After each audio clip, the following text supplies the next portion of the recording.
What do they say? Whatever you say at the tattoo shop stays at the tattoo shop.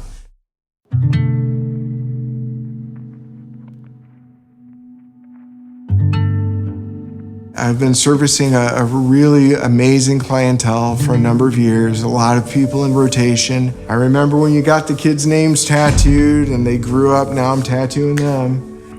My dad had built this reputation. You know, I have my dad's name on my back.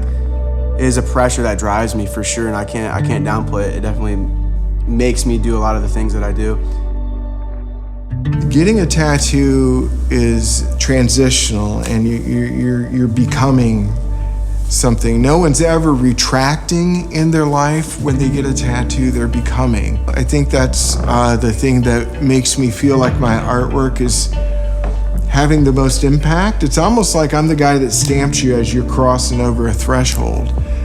I'm honored. I always say I'm the guy that crosses the river Hades. Who, the boatman? I'm the boatman. You give me your coin and I'll get you across the river. It's also about making cool art. That's why I do what I do, right? I wanted to make art that had an impact or communicated or connected with people, and there's no way to make art that connects with people any more than tattooing. It was illegal to do tattoos in Fort Wayne, in Indiana at the time. But somehow that piqued my interest in it. Like, what is this thing that is taboo? I mean, it was one of the last sort of bits of magic that was left out there. I mean, think about it. 20 years ago today, tattooing in Fort Wayne came up from underground. It became legal in Indiana on July 1st, 1997, and ever since, it's become part of Fort Wayne's culture. They had it sort of conflated with medicine, so it would have been considered practicing medicine without a license. And we were, I think, the second or third to last state to legalize tattooing. We became the 47th, not the last state, but the 47th state to legalize tattooing. Which I don't harbor any resentment, because it was always something that was thriving kind of underground. So in a sense, we were the last of the underground tattooers.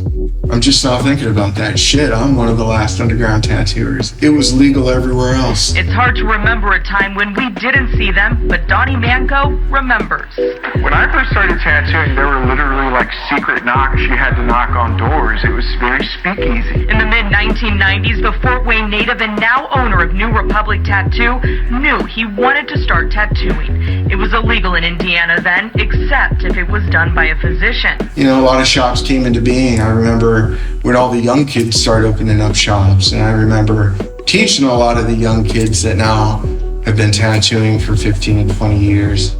I was there in the days of old. I was there when the rules were written. I don't know what to tell you. I remember them when there were 5 artists in this town, and I remember who we are.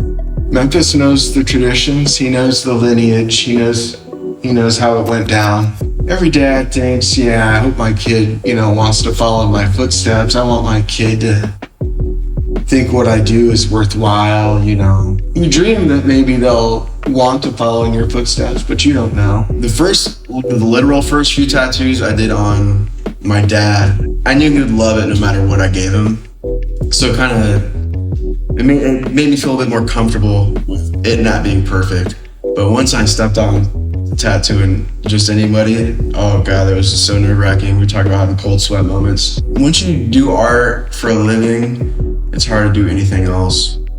As we go into this next phase of the business, I feel very confident that what we have in the chemistry and the formula will never change. This is the inside secret on the smoke break. It's kind of my way of dealing with the fact that I'm about to spend probably the next hour like in some kind of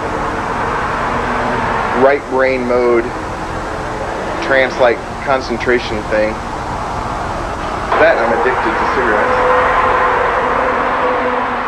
I've got a lot of time, a lot of years in this business, but Pablo Picasso's father was a very famous painter. When I say I want my son to be Picasso, I mean I want my son to take this way further than I brought it. I mean, that's what passing the torch is.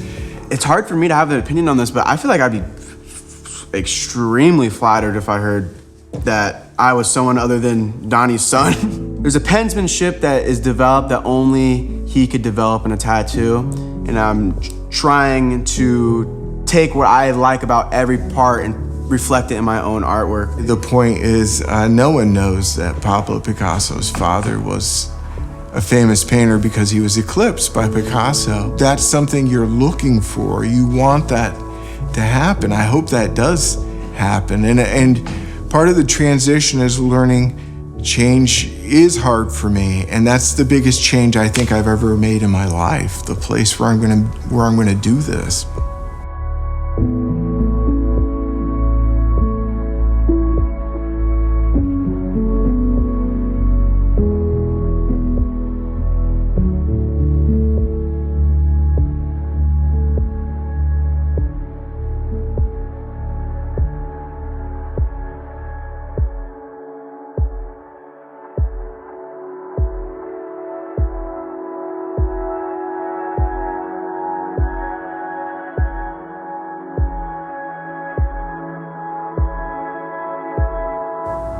I tried not to be sentimental about it.